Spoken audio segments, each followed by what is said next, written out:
Salve, salve família, aqui quem fala é o Lutz do canal Cortes Podcast e no meu primeiro mês monetizado eu já fiz $3.000 só seguindo o que esse cara fala no curso dele. Então se você quer ganhar dinheiro com internet e YouTube sem nem precisar aparecer, confere o primeiro link na descrição. Então, como é que é a relação dos dois países? É tipo a Coreia do Norte e Coreia do Sul? É amigo? Como é que é? Irmãos. Irmãos? Irmãos. Nós temos muitas línguas em comuns e relação de irmão mesmo. Um depende do outro também, né? Então, a relação cultural, né? Também, que envolve a língua, que envolve muitas coisas, né?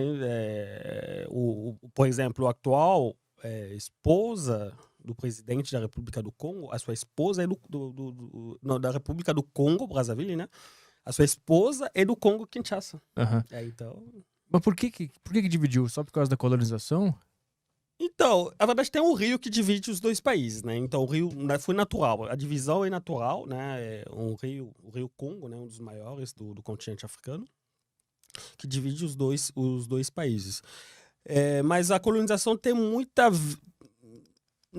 talvez na delimitação dos países, a colonização, ou a Conferência de Berlim, né? Que aconteceu em 1885, que por muitas pessoas que não sabem, talvez, foi um evento que reuniu as potências naquela época, né, para dividir o continente africano. Então, eles colocaram fronteiras, né, porque antes dessa conferência, os países africanos eram compostos, divididos, né, não eram países, né, mas o território africano era composto dos reinados, né? Uhum. E um dos reinados, um dos grandes reinados, né, foi o reinado do Congo, que partiu de Angola, pegou com uma boa parte do Congo Kinshasa, Brazzaville e o Gabão. Mas esse era o colonizador belga já? Quem foram os primeiros que chegaram lá e colonizaram até chegar nessa conferência de Berlim para delimitar? Aí cada europeu decidiu com que parte ia ficar nessa conferência, né? Isso, a verdade, os primeiros exploradores que chegaram no continente africano foram os portugueses, né? O Diego Cao, que chegou não sei como se fala em português, mas entrou pelo Congo, né? Pelo Rio Congo. Aí descobriu o continente, aí levou isso ao rei da Bélgica, na época Leopoldo II, e junto com o chanceler da Alemanha, Bismarck, então eles chamaram outras potências, né? Os americanos, os franceses, os turcos, né? Os turcos na época eram um Império Otomano, né? Isso, os otomanos. Otomanos, Aham. sentaram e dividiram Portugal, né? Espanha também, né? Fiz parte dessa conferência e dividiram o bolo, né? Tipo, cada um pegou um pedaço. E o incrível que seja, cara, tipo, nesse momento de discussão, né? Desse, como se fala, dividir esse bolo, né? Aham. Se eu posso falar assim, Sim. que é o continente africano, a República Democrática do Congo atual, né? Foi doado para o rei da Bélgica, porque ele que trouxe também uma ideia, trouxe essa ideia de poder fazer uma das divisões, né? Aham. Então ele foi presenteado por um país que tem 2 milhões de quilômetros quadrados, Uhum. né? Então para ele, tipo, uma fazenda privada. Por que será que... Porque virou uma propriedade privada dele, né? Dele, rei não da do Bélgica. reinado, isso. Não da era do Bélgica. Estado, era Não, dele, né? Dele, pessoal. O que aconteceu então foi que eles viram lá que lá no continente tinha muito recurso natural, Sim, né? recursos naturais e a questão também da biodiversidade também, né? E aí eles decidiram dividir. Tinha um negócio também que eu tava vendo que existia tipo um pacto, assim, quem chegar primeiro assina que chegou lá e é teu o território. Isso. Tem também aquela questão da potência do país, né? Então, tipo, por exemplo, na época o Portugal era muito mais forte também, a Espanha, Uhum. a França. A França chegou a ter a maior parte da colonização. Então, na verdade, a divisão foi a divisão comercial, né? Para poder explorar minerais, né? Mas na época não era tão minerais, era outras riquezas, né? E uma das coisas que eles decidiram nessa conferência, né, de Berlim, Sim. é que eles não iam reconhecer nenhum poder que já estivesse lá. Sim. Eles iam chegar lá, se eu descobrir um território aqui, ele é meu, eu não reconheço quem tá aqui já. Isso estava escrito, né? Eles assinaram isso. Justamente. Então eles fizeram. Porque quando eles chegaram, tinham reinados, né? Então tinha reis, impérios, imperadores, né? E outros chefes de tribo, essas coisas. E eles fizeram alguns acordos, né? Acordos com eles. Um dos acordos que, né, foi um acordo mal feito, né? Mas passou também pela religião, né? A religião católica foi muito mais usada, né? Nesse sentido também. E se você vai, eu estava falando agora que eu fui no museu do Tervuren, né, em Bruxelas, e você encontra esse manuscrito dos acordos que eles fizeram com os reis na época, né? Os acordos não 50-50, né? Mas mais para ceder, né, o poder deles para os europeus poder conquistar aqueles territórios. E era em troca de dinheiro, né? Em troca de coisa boba, assim, sal, às vezes, por muitas vezes eram espelhos, né? Igual na África do Sul com o rei Shaka Zulu, né? E vendeu o país por espelho, né? Caralho. E como é que vocês enxergam essa história toda? Porque aqui no Brasil a gente cresce com a visão de que o europeu ele é um merda, ele chegou lá, colonizou, ele é um malvado.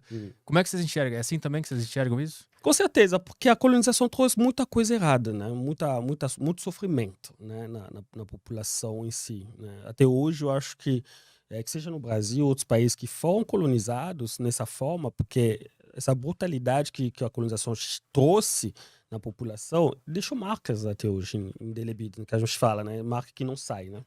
Então nós temos essa imagem também que a colonização foi realmente alguma coisa muito errada que prejudicou muito também na questão de desenvolvimento dos países africanos. E esse rei da Bélgica, como é que é o nome dele mesmo? Leopoldo II. O Leopoldo II, ele é o principal vilão que vocês enxergam?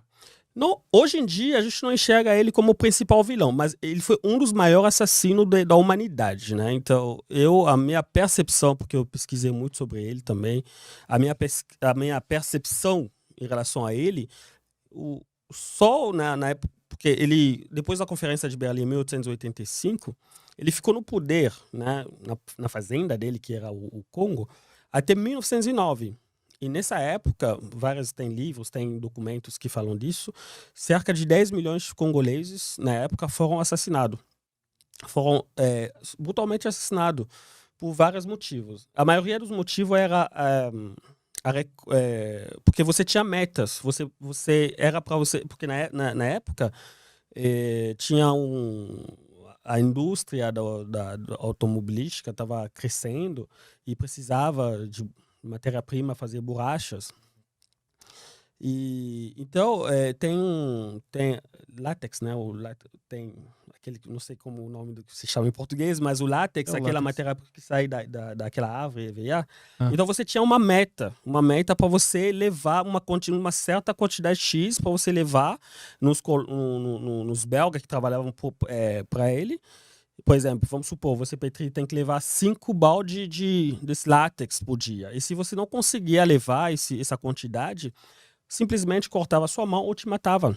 Caralho. Então foi um dos primeiros genocídios que aconteceu na humanidade, né? Então isso foi a culpa do Leopoldo II. E não pisou no Congo.